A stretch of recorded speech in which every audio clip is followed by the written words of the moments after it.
안녕하세요. 코어 수학의 필쌤입니다. 자, 이번 수업은 앞에서 배운 이항분포하고 정규분포의 관계에 대해서 한번 이야기를 해보겠습니다. 우리가 확률 변수 x가 이항분포를 따른다고 하는데, n이 충분히 크면, 그러니까 이 n은 이항분포에서 n은 횟수잖아요. 개수. 그게 충분히 크면은 우리는 그 확률 변수 x는 근사적으로 정규분포를 따른다. 그러면 이 충분히 크다의 범위가 얼마나 되는지 그거를 우리가 생각을 해보면 밑에도 얘기를 했지만, 이제 n이라고 하면 보통 25 이상 또는 이 n만 보는 게 아니라 우리가 평균을 볼 건데, 평균이 5 이상 또는 분산이 5 이상 이렇게 확인을 할 건데, 보통은 요 횟수가 25 이상이면은 충분히 크다라고 하고, 그리고 큰 수의 법칙에 의해서 이 확률 변수 x는 근사적으로 이 이항분포를 여기에서 알려준 거 가지고 우리가 평균, 분산 구할 수 있잖아요. 이렇게 평균도 구하고 분산도 구할 수 있기 때문에 정규분포로 바꾼 다음에 그 다음에 또 그거를 표준 정규 분포로 바꾸어서 계산을 한다는 거죠. 그러니까 작업을 2번 한다 이렇게 생각하면 돼요. 그러니까 이항분포가 나왔다 하더라도 옆에 표준 정규 분포표가 있다 싶으면 정규 분포로 바꾸고 그 다음에 표준 정규 분포로 바꾸고 작업을 2번 한다고 생각하면 됩니다. 정규 분포 또 우리가 이거를 하려면은 표준 정규 분포로 또 바꿔야 되겠죠. 그것만 기억하면은 될 것 같아요. 그죠? 자, 그래서 뭐 정리를 다시 해보자면은 n의 값이 충분히 클 때 이항분포에서 이 확률을 구하고 싶어. 그때는 우리가 어떻게 한다? 평균은 우리가 이항분포에서 배웠던 np 그리고 분산 시그마 제곱은 분산이죠. npq를 곱해서 정규분포에서 이 범위를 구한다. 당연히 우리는 이 정규분포는 또 표준화를 시킬 수 있죠. 표준화를 시켜서 이렇게 계산을 할 수 있다. 아까 위에서 말한 대로 평균이 5 이상, 분산이 5 이상 이렇게 된다면은 이항분포를 정규분포로 풀이한다. 그러니까 근사적으로 정규분포를 따릅니다. 무조건. 그래서 정규분포로 우리가 바꾸어서 문제를 풀면 됩니다. 그리고 하나 좀 더 얘기를 해보자면은 우리가 앞에서도 간단하게 이야기했지만 다시 한번 이 이항분포라고 하는 것은 우리가 b하고 n, p라고 하잖아요. 즉 얘는 우리가 셀 수 있죠. 그래서 이산확률 변수에서 우리가 이항분포를 이야기했습니다. 그죠? 자, 그랬다면 정규분포는 범위에서 우리가 이야기를 했었죠. 범위. 그래서 평균하고 분산. 그리고 얘는 범위다 보니까 어디에서 연속확률 변수다. 연속확률 변수에서 정규분포한다. 그러니까 만약에 n이 25 이상이다 또는 평균 구해봤더니 5 이상이다 또는 분산을 구해봤더니 5 이상이다. 그럴 때는 이 이항분포를 정규분포로 바꾸어서 계산해도 아무 이상이 없다. 그거를 기억을 하면 될 것 같아요. 자, 그러면 바로 문제를 풀면서 한번 보도록 하겠습니다. 자, 확률 변수가 이항분포 600,5분의 2. 자, 5분의 2는 분산이에요. 그죠? 분산.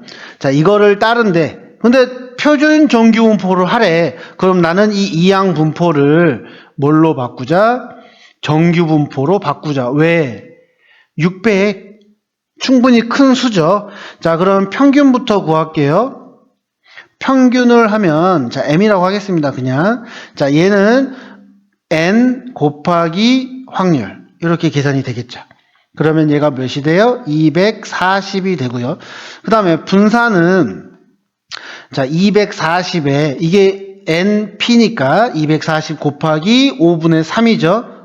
q까지 곱해야 되니까 그랬더니 얘가 144야. 자, 그러면 나는 평균도 알고 분산도 하니까 정규 분포로 바꿉시다. n은 뭐가 되죠? 240이 되고요.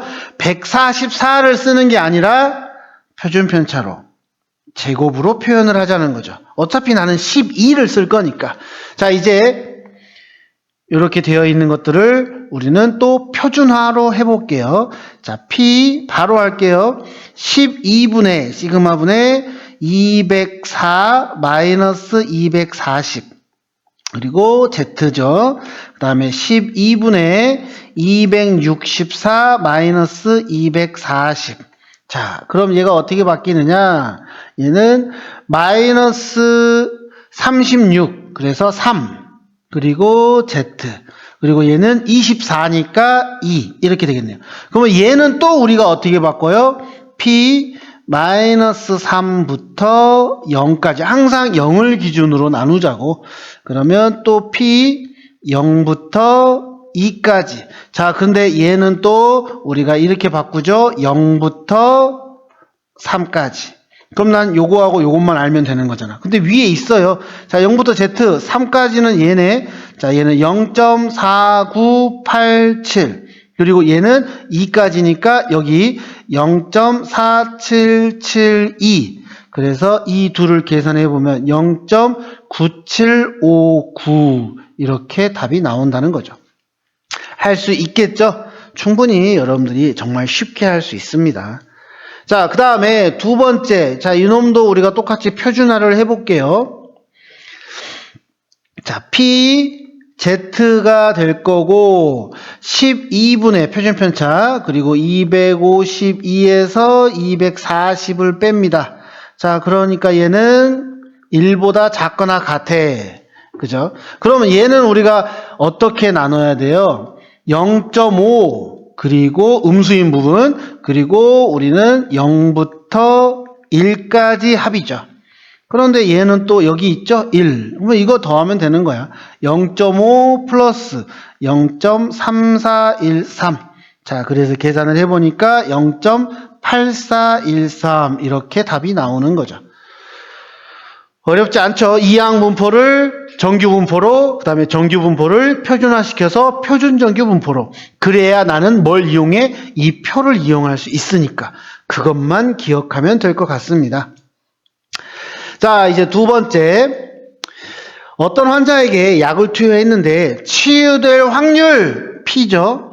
150명이 했더니 99명 이상이 치유될 확률을 표를 이용해서 구하자.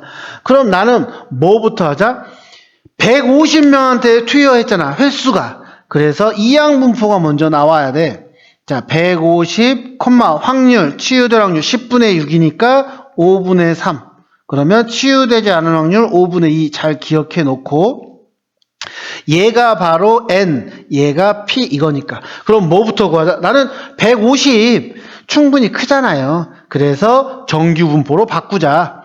그럼 평균은 150 곱하기 5분의 3이야. 그러면 30이니까 90. 그죠? 그 다음에 분산은, 자, 여기 90에 뭘 곱해? Q를 한 번 더 곱하면 되잖아. 5분의 2. 그럼 얘를 계산하면은 36이야. 아, 그러면 이 정규 분포는 근사적으로, 이항 분포는 근사적으로 90,36으로 적지 말고 6의 제곱으로 적자고. 자, 이제 내가 궁금한 건 99명 이상이 치유될 확률을 구하자. 그러니까 내가 궁금한 건 이거야. 99. 이게 궁금한 거죠. 그럼 뭐 하자? 이 정규 분포의 표를 보고 표준화시키자. 자, P, Z는 6분의 99 마이너스 90.